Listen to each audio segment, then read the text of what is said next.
ಕುಡಿ ನೋಟಕ್ಕೆ ನೆಟ್ಟಿಗರು ಫುಲ್ ಫಿದಾ. ಮಹಾಕುಂಭಮೇಳದಲ್ಲಿ ರುದ್ರಾಕ್ಷಿ ಮಾರುವ ಸುಂದರಿ ಈಗ ನ್ಯಾಷನಲ್ ಕ್ರಶ್. ಹೌದು, ಪ್ರಯಾಗ್ರಾಜ್ನಲ್ಲಿ ಮಹಾಕುಂಭಮೇಳ ನಡೆಯುತ್ತಿದೆ. ಅಲ್ಲಿ ಸಾಕಷ್ಟು ವಿಷಯಗಳು ಸಾಮಾಜಿಕ ಜಾಲತಾಣದಲ್ಲಿ ವೈರಲ್ ಆಗುತ್ತಿವೆ.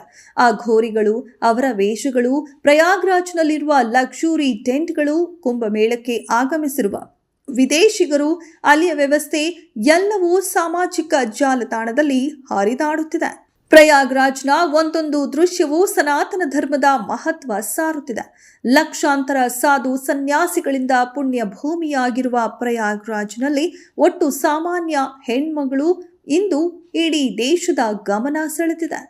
ದಿನ ಬೆಳಗಾಗೋದ್ರಲ್ಲಿ ನ್ಯಾಷನಲ್ ಕ್ರಶ್. ಎಸ್, ಇವಳು ಈಗ ಇಂಟರ್ನೆಟ್ ಸೆನ್ಸೇಷನ್. ಈ ಹೆಣ್ಣು ಮಗಳು ತನ್ನ ಸೌಂದರ್ಯದಿಂದಾಗಿ ಈಗ ದಿನ ಬೆಳಗಾಗೋದ್ರಲ್ಲಿ ಸೆಲೆಬ್ರಿಟಿಗಿಂತಲೂ ಹೆಚ್ಚು ಗಮನ ಸೆಳೆಯುತ್ತಿದ್ದಾಳೆ. ಪ್ರಯಾಗ್ರಾಜ್ ಕುಂಭಮೇಳದಲ್ಲಿ ರುದ್ರಾಕ್ಷಿ ಮಾರುತ್ತಿರುವ ಈ ಹುಡುಗಿಯ ಫೋಟೋಗಳೇ ಸಾಮಾಜಿಕ ಜಾಲತಾಣದಲ್ಲಿ ಹರಿದಾಡುತ್ತಿದೆ. ಈ ಹುಡುಗಿ ಫೇಮಸ್ ಆಗುತ್ತಿದ್ದಂತೆ ಈಗ ಸಾಕಷ್ಟು ಕ್ಯಾಮೆರಾಗಳು ಆಕೆಯನ್ನ ಹಿಂಬಾಲಿಸುತ್ತಿದೆ. ಈಗ ಆಕೆಗಿರುವ ಕ್ರೇಜ್ ನೋಡಿದ್ರೆ ಬಾಲಿವುಡ್ ನಿರ್ದೇಶಕರು ಬಂದು ನಮ್ಮ ಸಿನಿಮಾದಲ್ಲಿ ನಟಿಸ್ತೀಯಾ ಎಂದು ಕೇಳಿದ್ರೂ ಅಚ್ಚರಿಯಿಲ್ಲ. ಅಷ್ಟೊಂದು ರೂಪವತಿ. ಈಕೆಯನ್ನ ನೋಡಿದವರು ಹೆಣ್ಣೆಂದರೆ ಹೀಗಿರಬೇಕು ಎನ್ನುವಂತಿದೆ ಆಕೆಯ ರೂಪ. ಅಲಲಲ, ಆಕೆಯ ಕಣ್ಣುಗಳು. ಐಶ್ವರ್ಯ ರೈ ಅತಿ ಸುಂದರಿ ಎಂದು ಕರೆಸಿಕೊಂಡಿದ್ದು ಅವರ ಆ ನೀಲಿ ಕಣ್ಣುಗಳಿಂದ. ಈಗ ಆ ಕಣ್ಣುಗಳೇ ಅವರನ್ನ ವಿಶ್ವ ಸುಂದರಿಯನ್ನಾಗಿಸಿತ್ತು.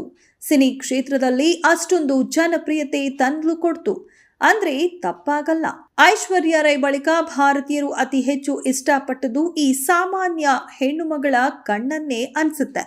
ಅಂತಹ ಆಕರ್ಷಕ ಕಣ್ಣುಗಳು, ಕಮಲದಂತಹ ಆಕರ್ಷಕ ಕಣ್ಣುಗಳ ಒಡತಿ ಈಕೆ.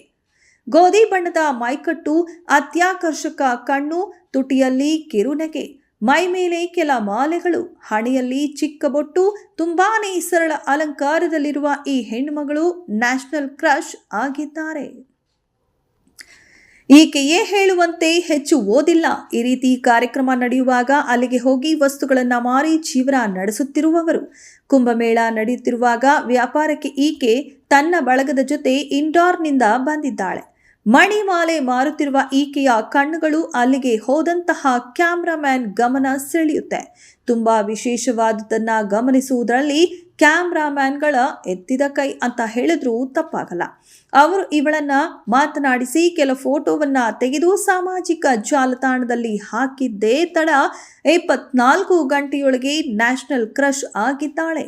ಈಕೆಯ ಫೋಟೋಗಳು ವೈರಲ್ ಆಗಿದ್ದೇ ತಡ ಈಗ ಈಕೆ ಕಣ್ಣಿಗೆ ಬಿದ್ದ ತಕ್ಷಣ ಆಕೆಯ ಫೋಟೋಗಳನ್ನ ಕ್ಲಿಕ್ಕಿಸುತ್ತಿದ್ದಾರೆ. ಆಕೆ ಪಾಪ ತನ್ನ ಪಾಡಿಗೆ ತಾನು ಸರ ಮಾರುತ್ತಾ ಖುಷಿಯ ಜೀವನ ನಡೆಸುತ್ತಿದ್ದಳು. ಈಗ ಸಡನ್ ಆಗಿ ಬಂದ ಜನಪ್ರಿಯತೆ ಖಂಡಿತ ಆಕೆಗೆ ಖುಷಿಯ ಜೊತೆಗೆ ಕಿರಿಕಿರಿಯನ್ನ ಉಂಟು ಮಾಡಿರಬಹುದು. ಮಣಿಮಾಲೆಯನ್ನ ಮಾರುವುದಕ್ಕಿಂತ ಈಗ ಆಕೆಯನ್ನ ಮಾತನಾಡಿಸುವವರಿಗೆ ಉತ್ತರಿಸುವುದೇ ದೊಡ್ಡ ಕೆಲಸವಾಗಿದೆ. ಅದು ಆಕೆಯ ಹಲವು ವಿಡಿಯೋಗಳನ್ನ ನೋಡಿದಾಗ ಅನಿಸುತ್ತೆ. ಈ ತಳುಕು ಬಳುಕು ಜಗತ್ತಿನಿಂದ ದೂರವಿದ್ದಷ್ಟು ಆಕೆಗೆ ನೆಮ್ಮದಿ. ಕಳೆದ 4-5 ದಿನಗಳಿಂದ ಸೋಷಿಯಲ್ ಮೀಡಿಯಾದಲ್ಲಿ ಎಲ್ಲಿ ನೋಡಿದ್ರೂ ಈಕೆಯ ಸೌಂದರ್ಯ ವಿಚಾರವೇ ಸುದ್ದಿಯಾಗ್ತಿದೆ. ಈ ಚೆಲುವೆಯ ಫೋಟೋಗಳು ಮತ್ತು ವಿಡಿಯೋಗಳು ಎಲ್ಲೆಡೆ ವ್ಯಾಪಕವಾಗಿ ಹರಿದಾಡುತ್ತಿವೆ. ಆಕರ್ಷಕ ಕಣ್ಣು, ಕೃಷ್ಣವರ್ಣ, ಸುಂದರವಾದ ನಗುವಿನ ಮೂಲಕ ಗಮನ ಸೆಳೆಯುತ್ತಿದ್ದ ರೂಪವತಿಗೆ ವ್ಯಾಪಾರ ಮಾಡಲು ಕೂಡ ಜನ ಬಿಡುತ್ತಿಲ್ಲ. ಕುಂಭಮೇಳದಲ್ಲಿ ಮಾಲೆ ಮತ್ತು ರುದ್ರಾಕ್ಷಿಗಳನ್ನ ಮಾರುತ್ತಾ ಜೀವನ ಸಾಗಿಸುತ್ತಿದ್ದ ಮೊನಾಲಿಸಾ ಇಂಡೋರ್ನ ಹುಡುಗಿ. ಇದೀಗ ಈಕೆಯನ್ನ ಸಂದರ್ಶಿಸಲು ಯೂಟ್ಯೂಬರ್ಗಳು ಹಿಂದೆ ಬಿದ್ದಿದ್ದಾರಂತೆ. ಇದರಿಂದ ಈಕೆಯ ವ್ಯಾಪಾರಕ್ಕೆ ಅಡ್ಡಿಯಾಗುತ್ತಿದೆ. ಅದಕ್ಕಾಗಿ ಎಲ್ಲರಿಂದ ತಪ್ಪಿಸಿಕೊಳ್ಳಲು ಸಾಧುಗಳ ಟೆಂಟ್ ಮೊರೆ ಹೋಗಬೇಕಾಗಿದೆ. ಮೊನಾಲಿಸಾಗೆ ಇದು ವ್ಯಾಪಾರದ ಸಮಯ. ಆದ್ರೆ ಸಂದರ್ಶಕರು ಈಕೆಯ ಬೆನ್ನು ಹತ್ತಿದ್ದು ನಷ್ಟ ಅನುಭವಿಸಬೇಕಾಗಿದೆ. ಸೌಂದರ್ಯವೇ ಈಕೆಯ ಹೊಟ್ಟೆಗೆ ಶಾಪವಾಗಿ ಪರಿಣಮಿಸುತ್ತಿದೆ. ಇನ್ನಾದ್ರೂ ಜನ ಆಕೆಯನ್ನ ಆಕೆಯ ಪಾಡಿಗೆ ಬಿಟ್ರೆ ತುಂಬಾ ಒಳ್ಳೆಯದು ಅಲ್ವಾ?